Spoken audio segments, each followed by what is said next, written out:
নমস্কার, আমি অমিত আর আপনারা দেখছেন দ্য ডিজিটাল আইডিয়াস চ্যানেল।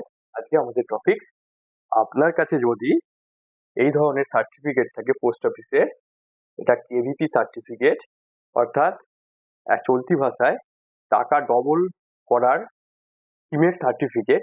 এটা আপনার যদি ম্যাচুরিটি হয়ে যায়, আপনি কিভাবে উইথড্র করবেন এবং তার ফর্মালিটিস কি আছে, এটাই আমরা আজকে জেনে নেব।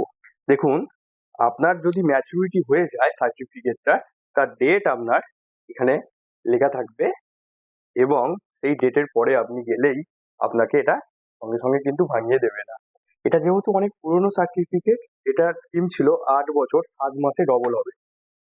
দেখুন, এখানে 10,000 টাকা করে সার্টিফিকেট আছে, যেমন 3খানা, ধরুন 30,000 টাকা, অর্থাৎ এটা এখন ডবল হয়ে 8,000 টাকা হয়ে গেছে। তো যেহেতু এটা 8 বছর 7 মাস আগেকার, প্রায় 9 বছর আগেকার পুরানো, এক্ষেত্রে তখন এটা আমার পোস্ট অফিসে অ্যাকাউন্ট ছিল না। তখন আমি এটা করেছিলাম, আমাকে পোস্টমাস্টার এরকম সার্টিফিকেটটা বানিয়ে দিয়ে দিয়েছে। বর্তমানে যখন আমি এটাকে উইথড্র করতে যাই, তখন ওনারা বলে যে আপনাকে প্রথমে একটা পোস্ট অফিসে অ্যাকাউন্ট খুলতে হবে। পোস্ট অফিসে অ্যাকাউন্ট কিভাবে খুলবেন এবং তার ফর্ম কিভাবে ফিল আপ করবেন, আপনারা আমার এই ভিডিওটা দেখে নিতে পারেন। এখানে আমি বিস্তারিত ফর্ম ফিল আপের টোটাল বিষয়ে আলোচনা আমি করেছি। তাহলে আমার অ্যাকাউন্ট ওপেন করা হয়ে গেছে। এবার আমি এই সার্টিফিকেটগুলোকে কিভাবে ফিল আপ করবো এবং তার কি কি ফর্ম লাগবে, সেটাই আমরা আজকে আলোচনা করব। প্রথমে আপনি সার্টিফিকেটটা ভাঙাতে গেলে আপনাকে একটা ফর্ম দেবে ফিল আপ করার জন্য। এই ফর্মটাও আমরা আজকে কিভাবে ফিল আপ করবো সেটাও দেখে নেব। আর হ্যাঁ, আপনি যদি আমাদের চ্যানেল নতুন এসে থাকেন, অবশ্যই সাবস্ক্রাইব করে বেল আইকন প্রেস করে অল নোটিফিকেশন অন করে দিন পরবর্তী ভিডিওর আপডেট পেতে।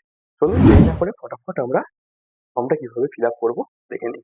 দেখুন, এখানে আমি সার্টিফিকেটটা যিনি সাইন করতে জানেন না, টিপছাপ দিয়ে কিভাবে ফিল আপ করবেন সেটা আমি দেখিয়েছি। তাহলে আপনি যদি সাইন করতে জানেন তাহলে কোনো সমস্যা নেই। যেখানে যেখানে দেখুন এই টিপছাপগুলো মারা আছে, এই দুটো জায়গাতে আপনারা সাইনটা করবেন।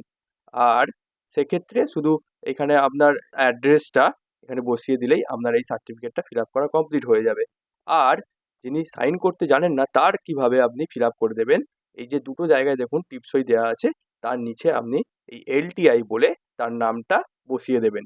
এবং এক্ষেত্রে একজনের সাক্ষী লাগবে। সাক্ষীটা যার পোস্ট অফিসে অ্যাকাউন্ট আছে সেই ব্যক্তিরই হতে হবে।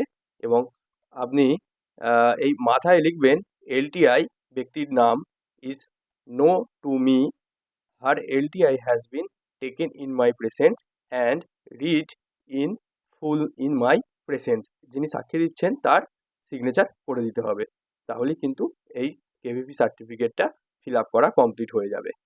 আর আপনার কাছে যদি একাধিক কেভিপি সার্টিফিকেট থাকে, তাহলে আপনারা প্রত্যেকটার পেছন দিকেই যেভাবে দেখালাম সেইভাবে ফিল আপটা করবেন। এবং তারপর দেখুন এই একটা ফর্ম দেবে, এই ফর্মটা ফিল আপ করতে হবে।